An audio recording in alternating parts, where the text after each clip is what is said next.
Hi, welcome back to my channel. Today we're going to be discussing my feelings on Lord of the Rings, Fellowship of the Ring. Basically, did I like it or didn't I like it? So, yes, I did like it. It's kind of something that's kind of hard not to like just because of the craftsmanship of the work. And I know craftsmanship is like a very foreign concept to today's entertainment, but very good craftsmanship in this. I was like surprised how vibey it was because it's like transitioning into fall when I started reading it, and then this past Sunday was the first official day of fall, and then right now we even have a cool front, and it just got me into the fall vibe, surprisingly.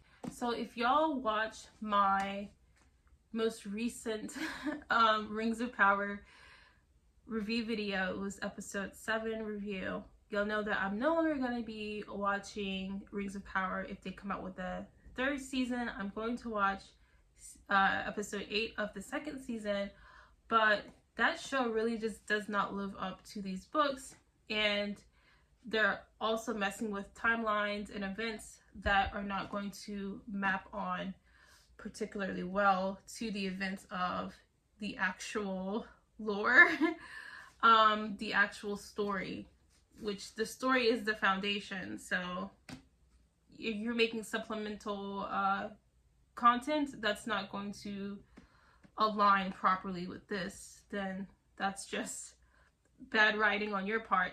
So I do want to kind of highlight the main difference from the book and the movies. As far as the craft part of it is concerned, you know, and aside from you're going to get better characters in here, better character development, and a story that actually makes sense, you're going to get dialogue that is not pretentious or trying to be profound and deep. You're actually going to get like kind of profound, quotable dialogue in this book. So if you're following along with this book, it's going to be on page 105. And this has to be like one of my favorite quotes, and it's an elf talking. It's Gildor, and it says, "Elves seldom give unguarded advice, for advice is a dangerous gift, even from the wise to the wise. In all courses may run ill." So the second quote I like a lot. It's one that has been brought up very recently because they gave the quote to Tom Bombadil as if he's the originator of the quote. So they took it one step further when this is Gandalf's quote, and then they gave it a different context in the show. So it's when Frodo is saying that Gollum deserves to die, and so Gandalf replies, "Deserves it? I dare say he does. Many that live deserve death, and some that die deserve life. Can you give it to them? Then do not be too eager to deal out death in judgment, for even the very wise cannot see all ends." You get to see just how important context is when you're saying things because they gave Tom Bombadil pretty much the same line but with a different context, and it just doesn't work.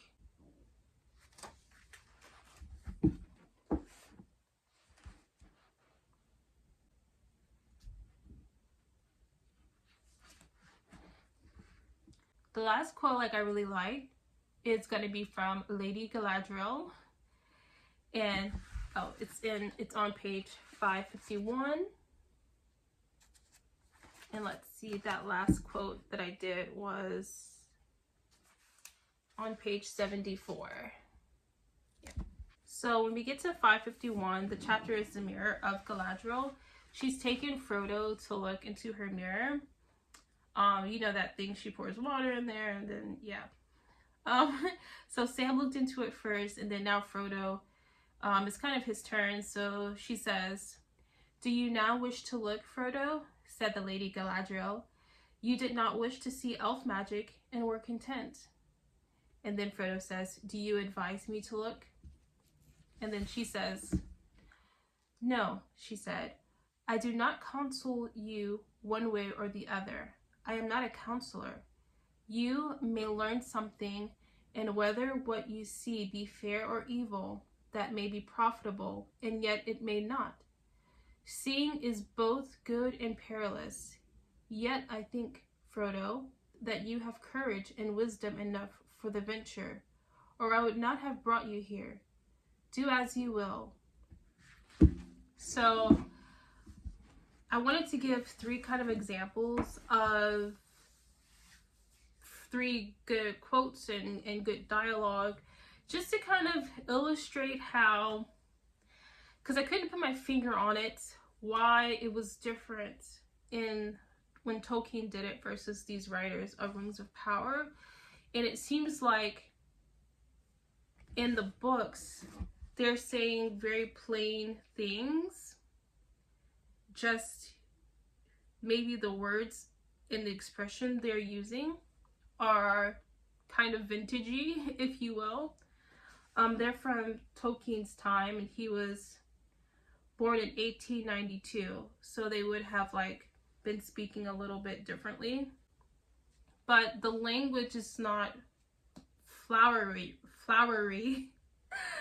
It is not pretentious. It seems like very natural way of speaking for that time period. When I say timeline, I mean like in 1892. So like over 100 years ago. So yes, they said very plain things, but the wording, the expressions they used were kind of vintagey. And then in the show, they're saying plain things, but making it flowery. It's not like an old way of speaking that they're doing. It's just a very pretentious way of speaking that they're doing. Like, they're trying to take the most plain concepts, and it doesn't sound natural, because when Tolkien wrote this, he probably would have written the dialogue as someone from 1892 would have written it. I mean, it's probably how they would have spoken in that time period. And that would have been like kind of natural to hear and to read. And I feel like the equivalent of that would have been if Rings of Power, even though it's taking place in the Second Age, if they would like say things the way we say it now in 2024, basically. So that's why the language here feels so natural, whereas the Rings of Power language does not feel natural. I feel like they're trying to mimic this, but they can't, because they can't really use the method he was using, because how we speak now in 2020 through 2024 is not very complimentary to a medieval type of fantasy show. So, but if they were creative writers, they could have mimicked this. They could have mimicked this successfully, instead of giving it such a poor attempt, because they did not succeed. Everything they say just sounds kind of dumb. It really does, and a lot of things they say don't actually make sense, but they think that since they said it in such a way that it's going to come across as profound, and that's really not what Tolkien did. Like, I believe he was speaking, you know, if I may, like, correct me if I'm wrong, if you're like a Tolkien historian or something, but I feel like he wrote this with dialogue that he would have heard, like the way of speaking he would have heard in his time period. So with that being said, I am looking forward to reading the other books right there and the Silmarillion. I'm not going to read The Hobbit, just because I'm going to be honest, I don't have like interests like that. I want to read the core story, and then I want to read the Silmarillion, which I consider some backstory and like some history that pretty much is the foundation for the core story. And correct me if I'm wrong on that in the comments. I don't mind correction. But also, I don't want to read The Hobbit because after I read this, after I finish this series, I was gonna say season, but the series, and then the Silmarillion, like I mentioned, I want to move on to Eragon. So there's a lot of catching up I need to do with that. So that's what I'll be doing. So thank you for watching my video. Hope y'all stick around. Just check back with me every week, and I should have a different video up. Next week, I will have Season 2, Episode 8, Rings of Power review up. And then from then on, don't expect any more Rings of Power things. I'll give my final thoughts. After the Season 2, Episode 8 review, then I'll make another video giving my final thoughts.